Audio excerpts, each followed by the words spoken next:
निवेदन करना चाहूंगा। वो पुरानी होली को बंद कर महादेव की होली नाम दिया गया है। शिव मंदिर में जाना है, चंदन का जल शिव जी को 1 लोटा चढ़ाना। एक बात अपनी जिंदगी में उतार कर रखो, शंकर भगवान को घी का दिया भी लगाओ तो तुम्हारे घर में जो असली घी हो, थोड़ा सा भले 1 पत्ती लगाओ, भले इतनी सी बत्ती जलाओ, पर असली घी की जलाओ। शिव जी को अगर चंदन भी लगा रहे हो तो असली लगाओ। शंकर भगवान को चावल भी चढ़ा रहे हो तो असली चढ़ाओ।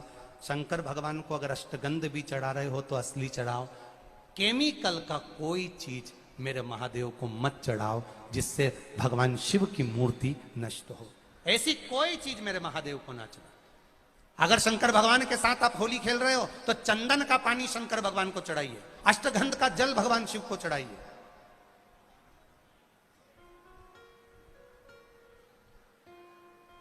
तो सीहोर में 5 दिन की जो होली होती है सीहोर जिले के अंतर्गत, वो पुराने समय की बड़ी प्राचीन होली है, उसका नाम दूसरा था।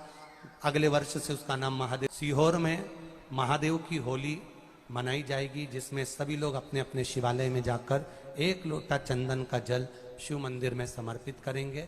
सीहोर के निवासी, सीहोर के रहवासी 5 मंदिर, चमत्कालेश्वर मंदिर, गुप्तेश्वर मंदिर, बड़ा बाजार मंदिर, शुक्ला मंदिर और मनकामेश्वर मंदिर में हम भी सीहोर में जाएंगे 9 तारीख को सुबह 10 बजे चमत्कालेश्वर मंदिर से।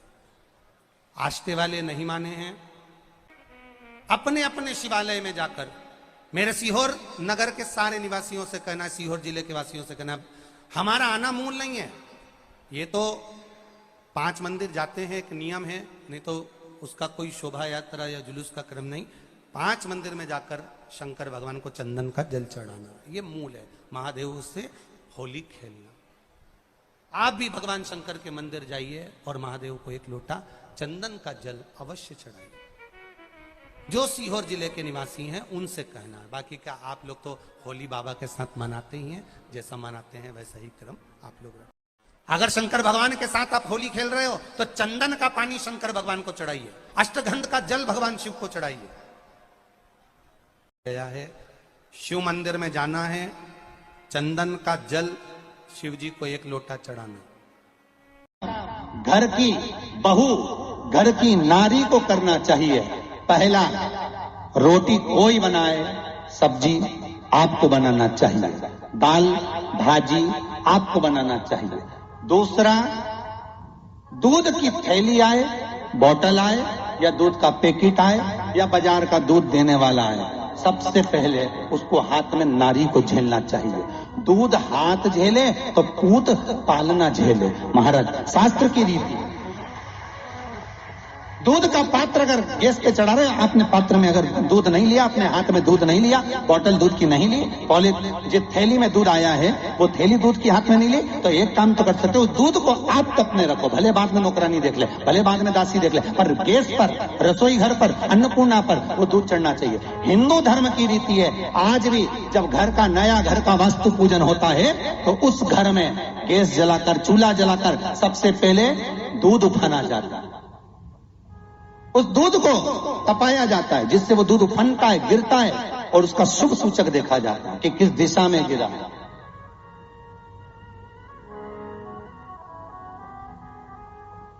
वो शुभ सूचक देखा। दूध पूत बढ़ाता है। तीसरा, जब पानी का मटका, हंडा, भले तुम्हारे घर में नल से पानी आ रहा हो, आरओ का पानी आ रहा हो, तुमने आरओ लगा रखा हो और उसके नीचे छोटा सा हंडा, मटका, कुछ भी, छोटा सा घड़ा, कुछ भी रखना जरूर चाहिए। रसोई घर में भले इतना बड़ा हंडा रखो, मटका रखो, घड़ा रखो, कलश रखो, पर रखना जरूर चाहिए। क्यों?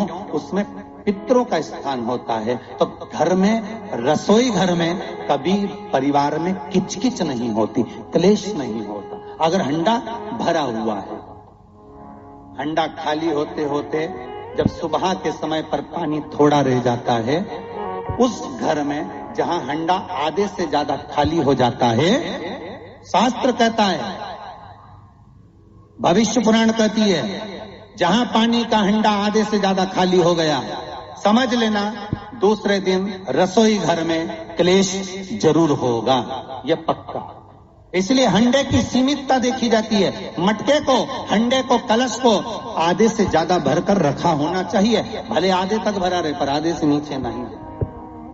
उस घर में अब माताएं पूछती हैं, पंडित जी हमारे घर में बहुत क्लेश है, हमारी बहू सुनती नहीं, बहू के हमारी सास नहीं सुनती। क्लेश हो कहां से रहा? जब तुम लड़की पसंद करके आई, उसका पाँव देख के आई, 25 बार फोटो देखा,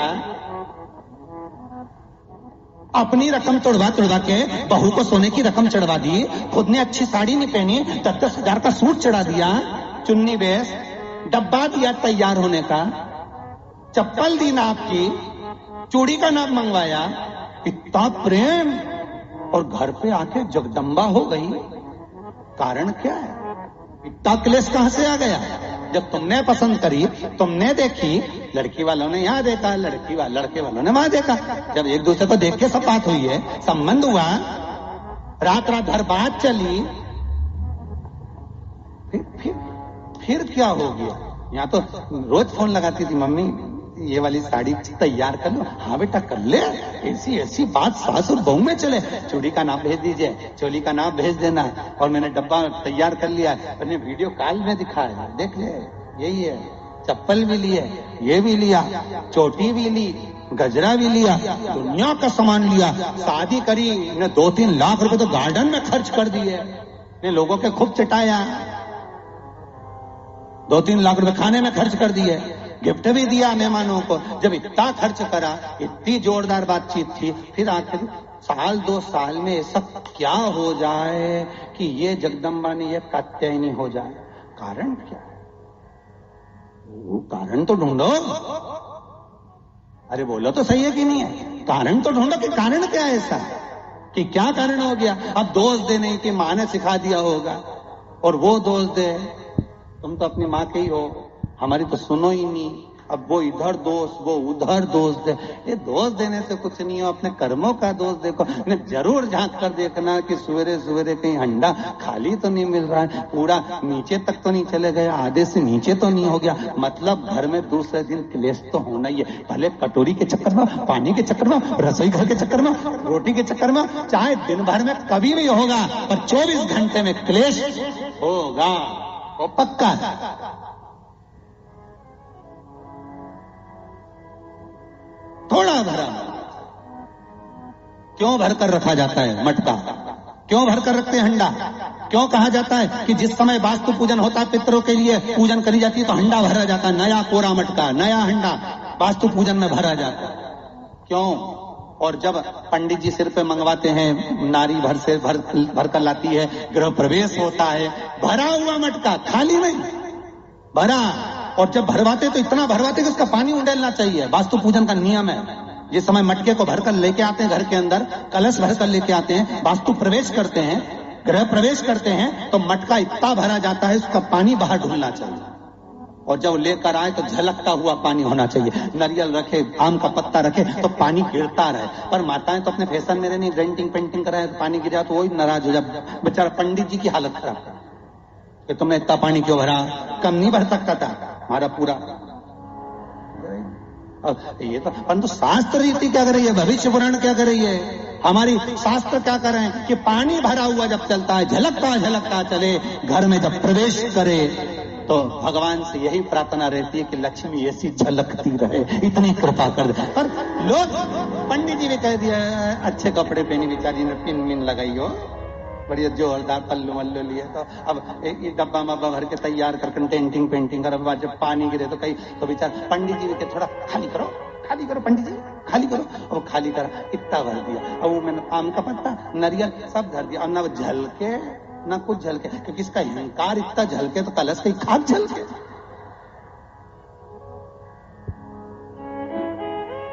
ये तो गृह प्रवेश कर रही तो अपने आप को ऐसी समझ रही कि हमारा बराबर कोई नहीं बनाया, ऐसी। और ऊपर से फोटो खींचना, अभी इसका अहंकार इतना झलके तो कलश के खाक झलके। अब जो झलकना वो तो झलका ही नहीं, न झुमका झलका और कहा मतलब का झलका सो झलके सो।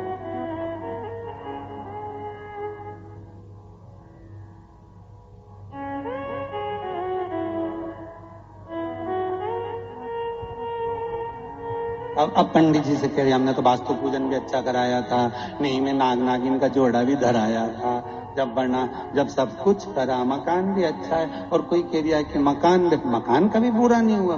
दिक्कत ये हो गई कि वो जो करना है वो तो कर ही नहीं पाए न, बस वो जो झलकाना था वो नहीं झलकाना, दूसरी चीज झलक गई है।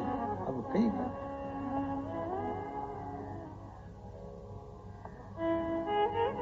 अब विचार करें, अब क्या करें, अब क्या करें। शिव महापुराण की कथा करी, इसलिए तो शंकर की कथा, शिव महापुराण की कथा ये बार बार बदल बदल के क्यों, नहीं तो एक जैसी पुराण बाजते हैं, हमने बाजने में कहा जाए बाजो, बदल बदल के कुछ मिल जाए, कुछ से आपकी जिंदगी संवर जाए, कुछ ऐसा मिल जाए कि आपका घर लक्ष्मी से खाली ना हो, समृद्धि से खाली ना हो, सुख से खाली ना हो, कभी वंश से खाली ना हो, बढ़ता चले, कुछ मिले, कुछ प्राप्त हो।